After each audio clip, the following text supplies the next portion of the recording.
Would you guys welcome my friend Louie Giglio?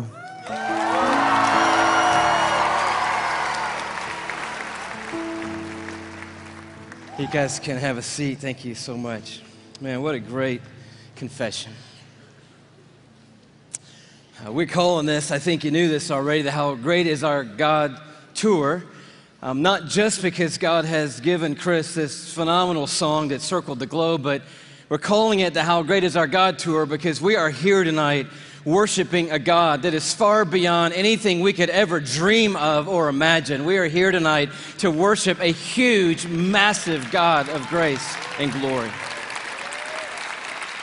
If there's anything that could happen tonight, our heart is that we will leave tonight with at least a couple of things having happened to us. One being that our view of God will be completely blown up all over again, and that the view that we have of God will be expanded in this place tonight.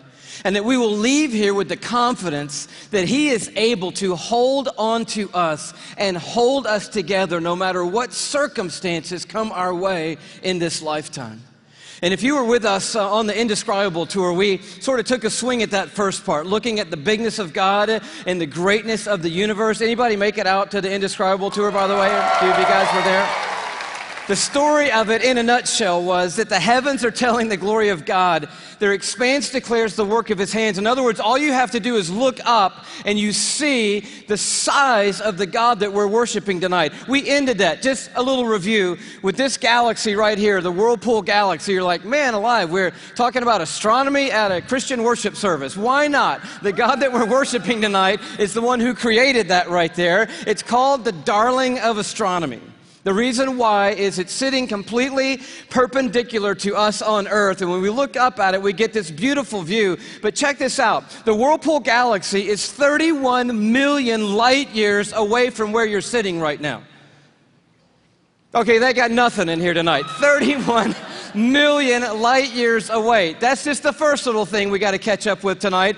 By the way, the story opens like this. In case you forgot, in the beginning, God created the heavens and the earth, and He said, "Let there be light," and there was light. And that was a phenomenal moment when that happened, because light came out of the mouth of God traveling 186,000 miles a second. That's how fast light is traveling through the universe. And so a light year, therefore, is how far light travels in 1 year, and I'll do the math for you. It's 5.88 trillion miles is a light year. So as we talked about before, when you start to get around in the neighborhood of God, the mile is not going to help you. The yardstick, the ruler, the tape measure, these things are of no value in the universe that God has made. We're using a ruler called a light year that's 5.88 trillion miles long. And if you'd like to go to the Whirlpool Galaxy, be my guest. All you have to do is multiply 31 million, that's how many light years it is away,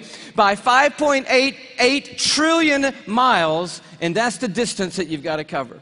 Anybody with me so far? I'm wondering, are there any science lovers here tonight? Because we're going to have a little scientific content tonight, and I need to know if anybody's going to be with me so far. So you do the math, or you could look at it a different way. You just have to travel 186,000 miles a second for 31 million years, and voila, you will arrive at the Whirlpool Galaxy.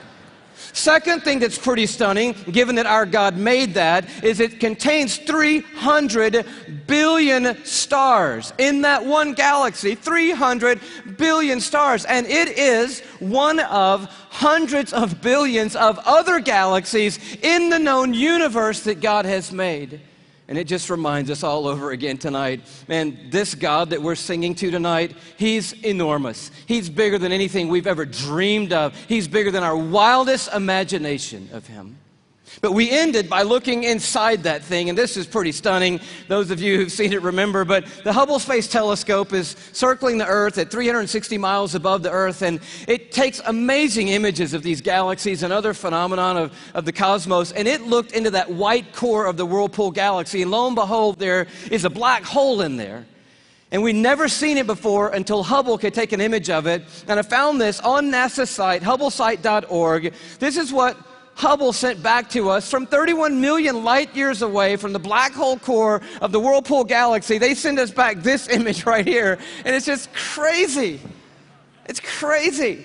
It's the glory of God, the grandeur of God. It's the grace of God and the mercy of God everywhere we look. It's the imprint of God in all of creation, everywhere we turn. And tonight we just want to begin with the bigness of God, the grandeur of God all over again. We're going to do it by looking at 4 stars. Can you handle 4 stars tonight? The first one's easy because there's just one star in our solar system, and that star is called the sun. Thank you very much. Yes, it's our own star. There's an image of it for you, by the way. It's a little more fierce than we often think. It's 10,000 degrees Fahrenheit on the surface, but what I want you to see about it is how big it is.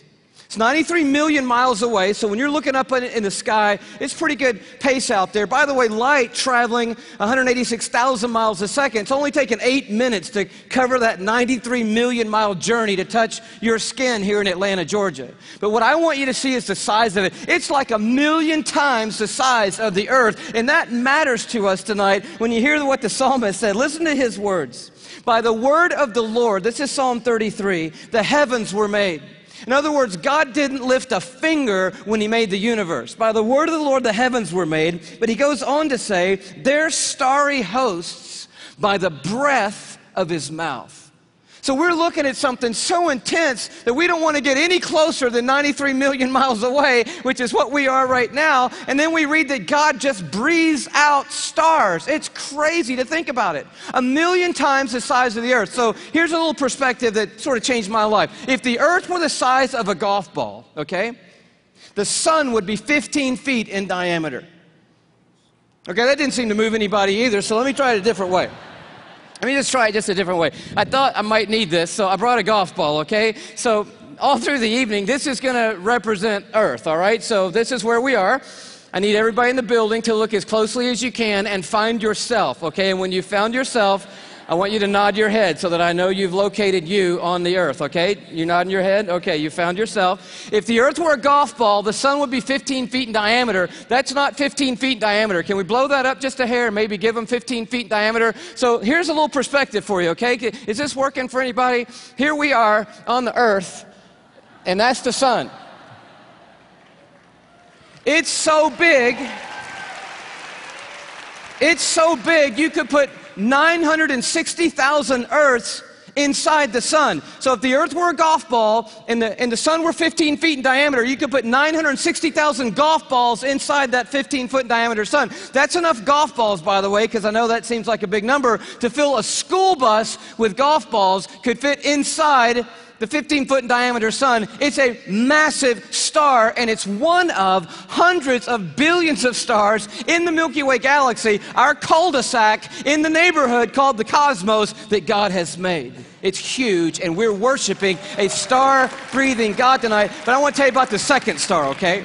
Because the second star absolutely wrecked my life. I heard about it when I was a high school student here in Atlanta. One of our youth leaders did a talk, and he mentioned this star. I didn't know how to talk to God for about 2 months after I heard about this star. It's called Betelgeuse or Betelgeuse. You can pick your pronunciation. I'm obviously going with Betelgeuse, and Betelgeuse is incredible. Here it is in the night sky. I know it doesn't look incredibly ferocious, but it's 427 light years away. So that's 427 times 5.88 trillion miles away from us right now.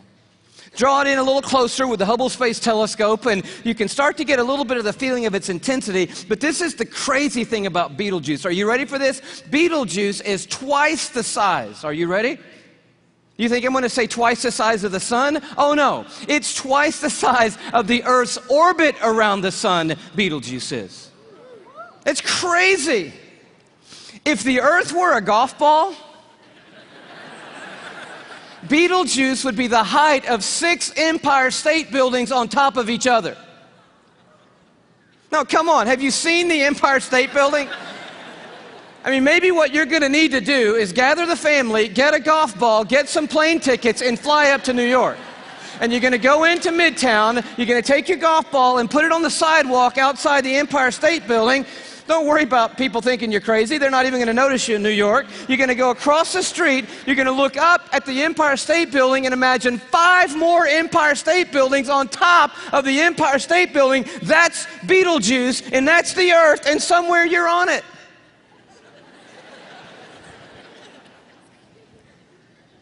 You could fit 262 trillion Earths inside Betelgeuse. So if the Earth were a golf ball, that would be enough golf balls to fill up the Superdome with golf balls. 3,000 times.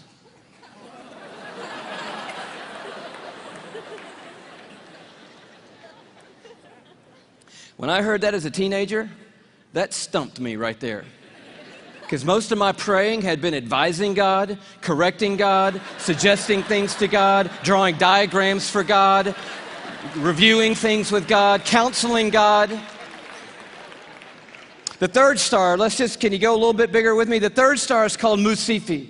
Here it is in the night sky. It's that gold star to the top left. We have the big image of it. It's 3,000 light years away, but I just want you to see it in the span of all these little glittering stars so that you know that at times when you look up at night, it is not just twinkle, twinkle, little star, how I wonder what you are. I'm telling you what you are. What you are is intense and huge and massive and ferocious is what you are. And this one used to be called Herschel's Garnet Star. Check it out. If the Earth were a golf ball, Musifi would be the width of 2 Golden Gate bridges end to end. Apparently, you're going to need to go from New York to the West Coast. Go to San Francisco with your family and your golf ball. Place your golf ball at the beginning of the Golden Gate Bridge. Go across the bay into Oakland to a high place where you can see the entire Golden Gate Bridge. Another second Golden Gate Bridge will be in your imagination. Span all the way back the 2 Golden Gate Bridges to the very beginning and find your golf ball over there. That's the Earth, and somewhere you're on it. One of the stars in the Milky Way galaxy. It's so big you could fit 2.7 quadrillion Earths inside this one star. Thank you so much. Where have you been all night? Now, quadrillion we have not talked about, and I need to explain this just briefly because I don't know about you, but I do not understand the national debt or any numbers bigger than about $875.28. I get that number. Go bigger than that, I don't know. But you need to understand a quadrillion, okay? Because this star is crazy big. A quadrillion, let's do it this way. Everybody knows a million, right? How many of you know what a million is? You can kind of get your head around a million. Everybody? All right. You know that a billion's 1,000 million, and a trillion is 1,000 billion, and a quadrillion is 1,000 trillion, right? Everybody knew that? Here's the perspective. This changed my life, right? A million seconds ago, 12 days ago. Isn't that cool? See, that saves you doing that on your little calculator at home, which I dare you to try to do when you get home tonight. But a billion seconds ago? You're thinking, oh my goodness, if it's 12 days ago, I'm going all the way back to like September with you, Louie. This must be crazy, right? How about May 1975 is a billion seconds ago? You're like, whoa, that's a little bit bigger than a million. Oh yeah. A trillion seconds ago, you're like, I'm on the 1800s. No. Christopher Columbus? No. 29,700 BC is a trillion seconds ago. A quadrillion seconds ago, 30,800,000 years ago is a quadrillion seconds ago. We're talking about a really large number, and Musifi is so big, you could put 2.7 quadrillion Earths inside this one star. But it is not even the biggest star we have found. I love science. And science has just brought us the largest star they've found. It's called, are you ready for this? Canis Majoris. Now, I'm no linguist, but that's a cool name for the biggest star we've found so far. I think that means the big dog star, and that's exactly what it is. I bring it to you as a little bitty purple, glow just to the right of center there. But Canis Majoris, oh wow. If the Earth were a golf ball, Canis Majoris would be the height of Mount Everest.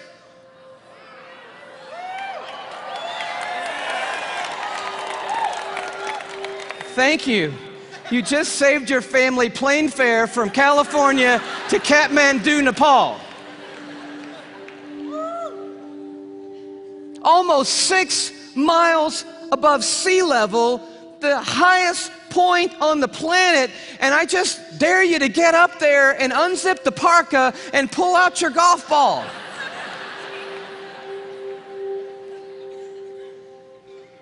You could fit 7 quadrillion Earths inside Canis Majoris.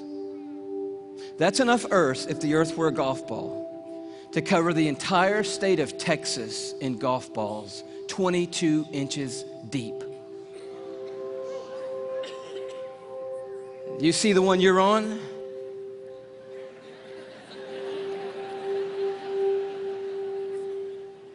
Maybe this will help a little bit more. This absolutely blew my mind. Just a little journey through our solar system. Everyone knows our planets and sort of how we fit in to the story here. You see really quickly that we're not even the biggest deal in our own solar system, but as Earth comes by, you have to know tonight that we are living on a privileged planet. Anyone would tell you we're living at one of the most special places, if not the most special place in all of creation.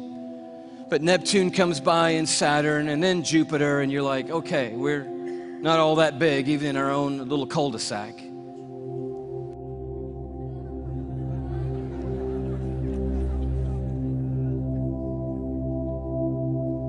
I just noticed the blue dot fading away is not the Earth. That's Neptune. The Earth has gotten too small to see anymore. Sirius comes by. Little plug for satellite radio. Not the biggest star, but the brightest star that we have found so far. Pollux, which we didn't mention. Arcturus. Such a beautifully named one, Regal. But then the one that messed me up.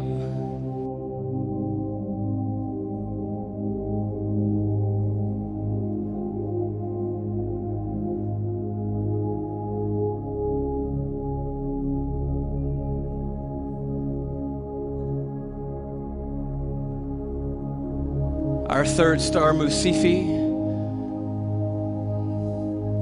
Musifi's cousin, W. Cephei.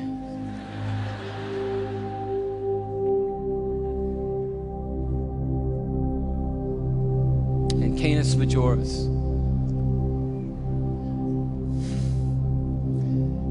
And do you know that you couldn't come up here right now with a Sharpie and make a mark on the screen that would approximate the size of our sun? You couldn't even do it. I mean, when you look at these in their relative size, we just have to put a little arrow over there that says, if you could put the sun on here, which you can't, it would go somewhere about here. And can you hang on that for me? And when you see this, I don't know what happens to you, but I'll tell you what happens to me. A shrinking feeling comes over me, and it's not a bad shrinking feeling, it's a good shrinking feeling. Because sin, it has a way of shrinking God down in our minds and puffing us up in our own estimation. But just a glance into the universe that God has made resizes everything in a heartbeat. And you realize tonight we are worshiping an unrivaled, uncontested God of all kind of might and power and glory and awe, there's none like him anywhere in all of creation tonight. We are not here worshiping some little teeny tiny God. We are the teeny tiny ones, you and me. We are small and weak and fragile and frail. We are, you and me tonight, one of 6.5 billion people on this little golf ball sized planet in this massive universe that God has made.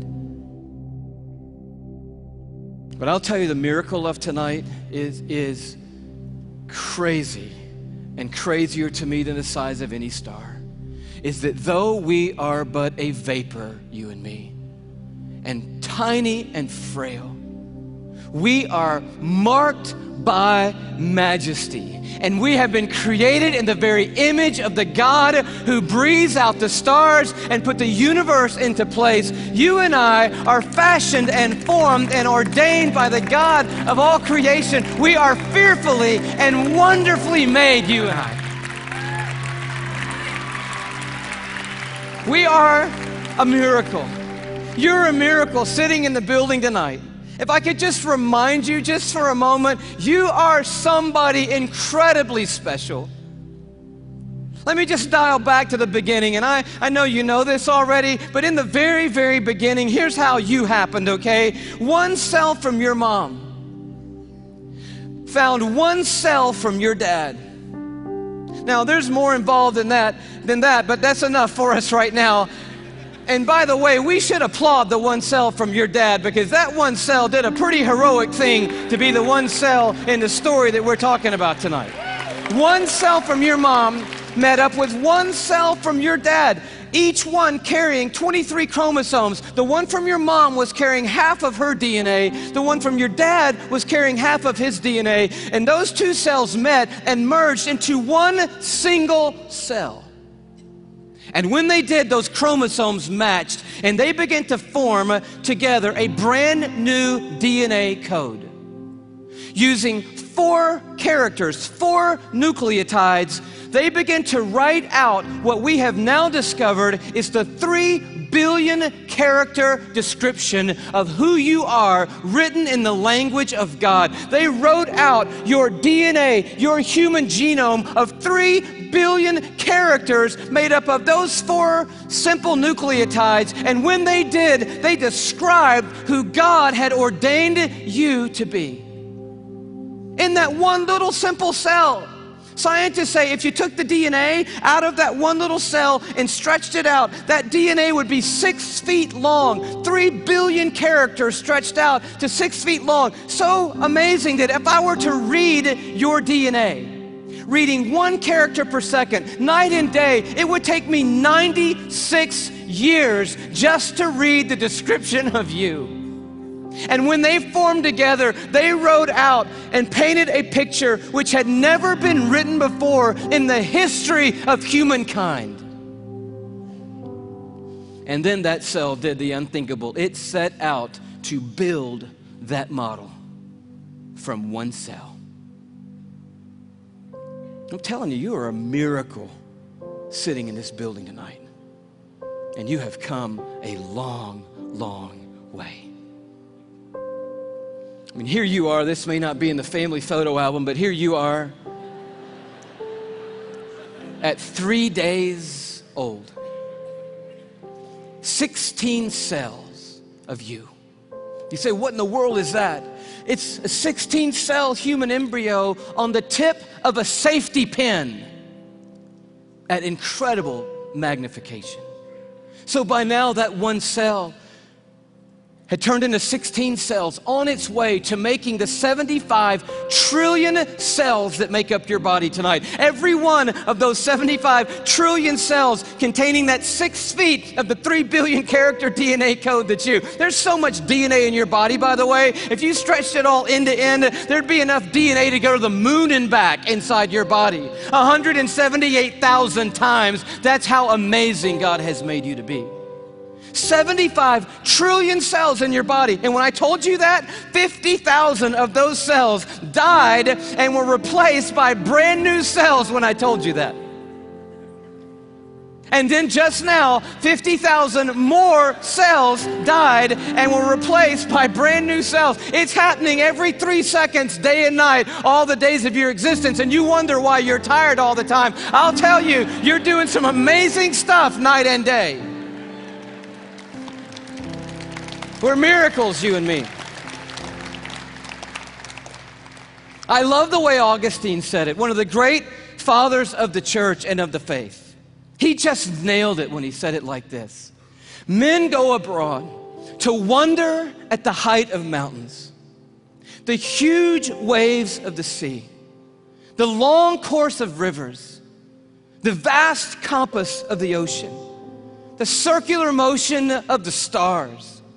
But they pass by themselves and they don't even notice. In the womb, miracles happening every moment. Here you are at 5 months in the womb.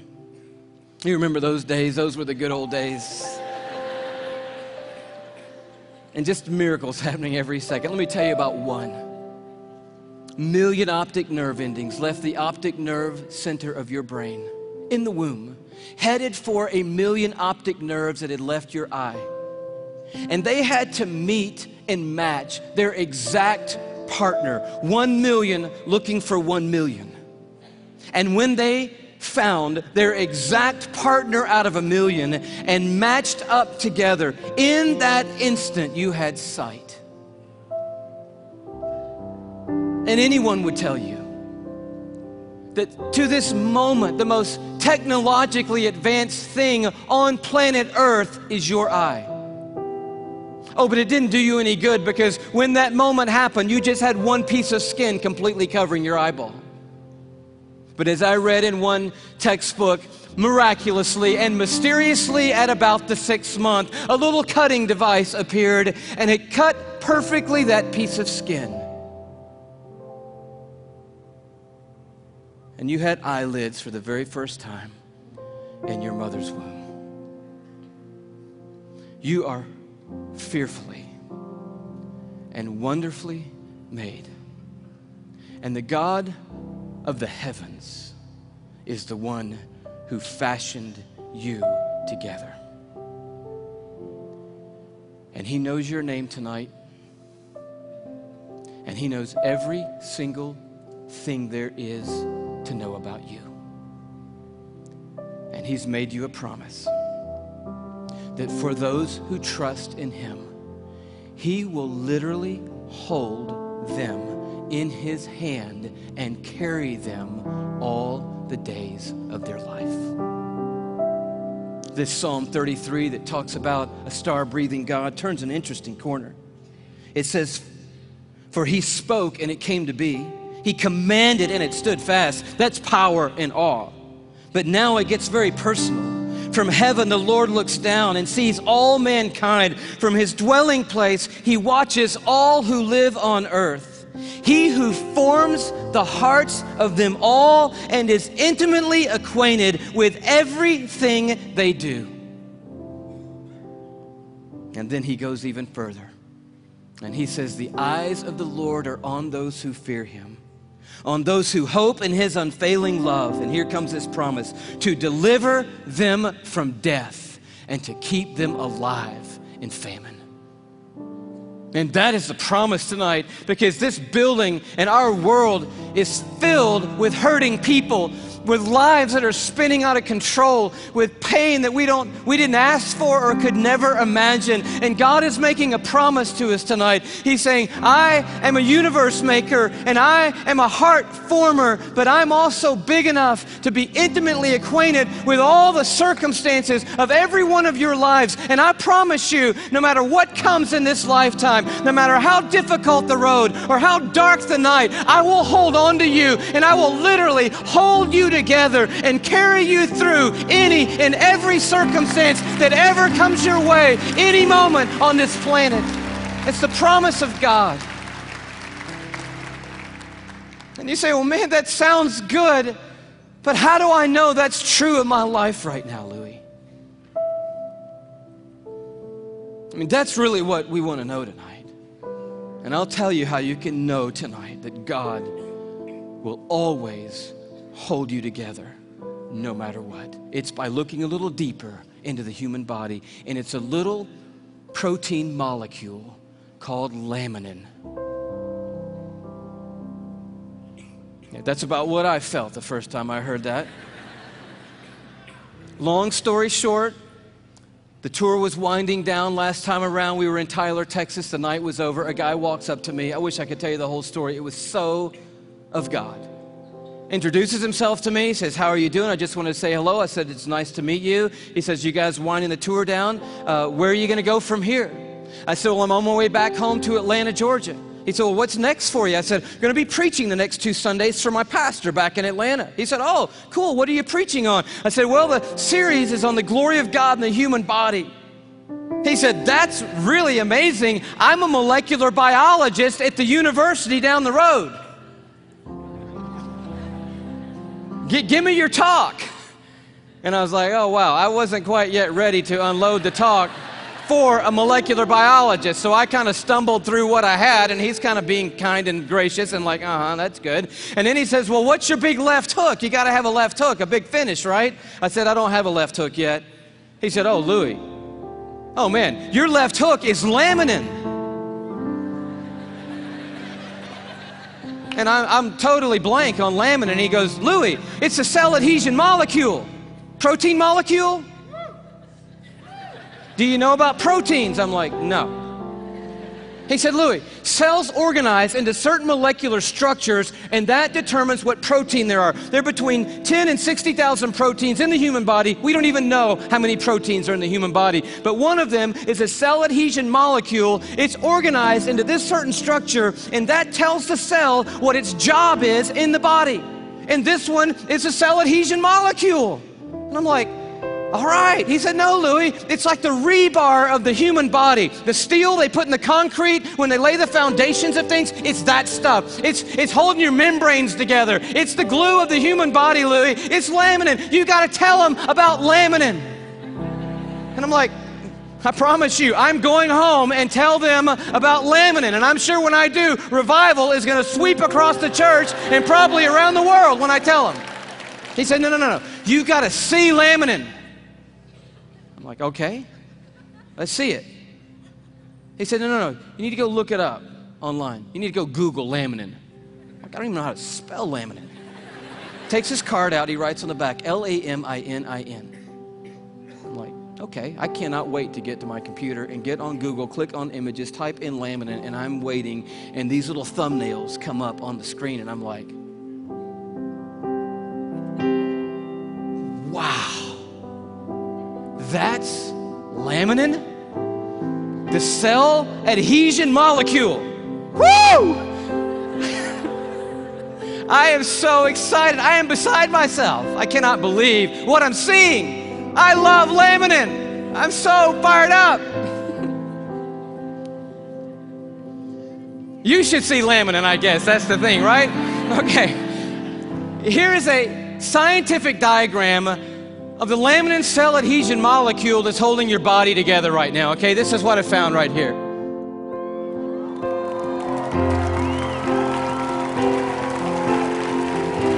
No, come on, that's crazy. That's just crazy. I just can't believe it. I emailed that guy back so fast, I'm like, wow, what in the world? He said, you want to see an actual laminin molecule? I'm like, oh no, man, the diagram was cool for me. I'm happy with that. Don't bother sending anything else. I'm like, yes! And he sends me this image, an electron microscopic image of an actual laminin protein molecule. It looks just like this.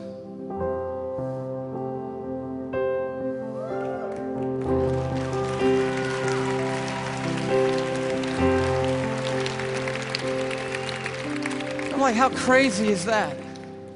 That the stuff that holds our bodies together, that's holding the lining of your organs together, holding your skin on, is in the perfect shape of the cross of our Lord Jesus Christ. And immediately I'm thinking about the words of Paul in Colossians 1. You know this beautiful passage where Paul's talking about the supremacy of Christ and the sufficiency of Christ. He says, for by him, talking about Jesus Christ, all things have been created, things in heaven and things on earth. All things were created by Jesus and for Jesus. But then the next verse goes on to say this. It's crazy. And he, Jesus, is before all things, and in him, that is in Jesus Christ, all things hold together. It's right there. I'm like, of course they do. Of course they do. Everything holds together in Jesus Christ. And he goes on at the end of this paragraph, and he just tells the story of grace. He says, for God was pleased to have all his fullness dwell in Christ, and through Christ to reconcile to himself all things by making peace through his blood shed on a cross. So you're at the toughest place in your life. How can you know that God is going to hold you together and bring you through? You know because there is a cross standing over history, and it is looming over this building tonight. It is the place where the star breather became the sin bearer, where the universe maker became mankind's savior. And it is proof that God doesn't always change the circumstances. He did not change them for Jesus on that hillside outside Jerusalem. But the cross is also proof that God always has a purpose in the circumstances, and that His purpose and His plan will prevail and will triumph through any circumstances in this world.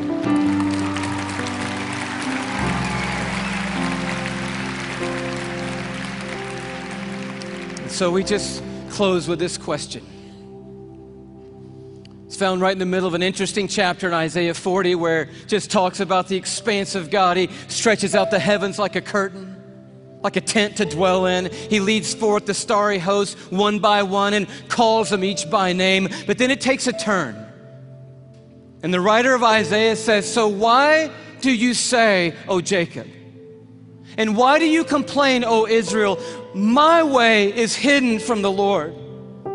Or say, "My cause is disregarded by my God." In other words, there was a moment in the history of Israel when they felt like God had completely lost sight of them. That yes, I believe that God is big enough to make the world. I even believe that God ordained and made me. And now coming present tense, I'll accept the fact that God gave His Son on a cross. But what I really need to know right now, what really matters most to me right now is, does God see what I'm going through? Does He see what I'm carrying? Does He know that I can't take one more step or one more day? Does He care, and can He do something? That's what I need to know. And Isaiah answers, and he answers with another question. And it's a question for us here. He says, "Do you not know? Have you not heard? The Lord is the everlasting God, the creator of the ends of the earth. He will not grow tired or weary, and His understanding no one can fathom." He's huge. He is a star breather. He's big. But listen to what He loves to do. That God, that creator of the ends of the earth, that I do not grow tired or weary, that my understanding's too great for you, that God, here's what He does. He gives strength to the weary, and He increases the power of the weak. For even the youths will grow tired and weary, and young men will stumble and fall. But those who hope in the Lord, another translation, those who wait upon the Lord.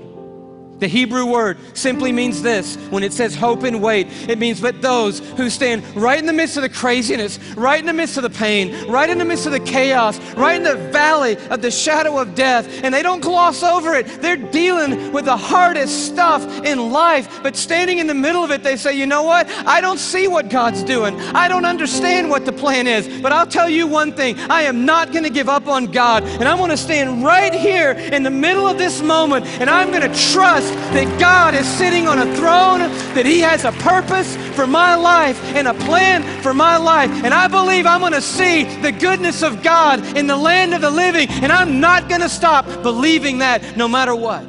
That's what the word means, to wait and to hope on the Lord. And He said, and here's the promise. You're going to wake up to rosy circumstances. No. Oh, He can do that, and He does do that. But the promise is greater than that. He said, those who wait upon the Lord, here's what I promise: I will renew your strength. And when you think you can't take one more breath, I'll give you enough to keep going on. And enough to keep going on. And enough to keep going on. And to keep going, and to keep going, and to keep going. You keep hoping, and I'll keep causing strength to rise when you hope. And you'll keep going, and you will feel like you have been swept up on the wings of eagles, and you will run and not get weary, and walk through it all and not faint He said, I will hold you. Even when you let go of me, I'm not going to let go of you. Did you know there are millions and millions and millions of microscopic crosses holding you together right now? And one giant, glorious cross of Jesus Christ that's holding every one of us that's trusted in Him onto the Heavenly Father and holding the Heavenly Father onto us. And it's going to keep holding us onto Him, that cross, forever and ever and ever and ever. We will never not be carried by the strong hand of a universe-making God, and He will bring us through. That is the promise of the everlasting God. Amen. God bless you. Bless you.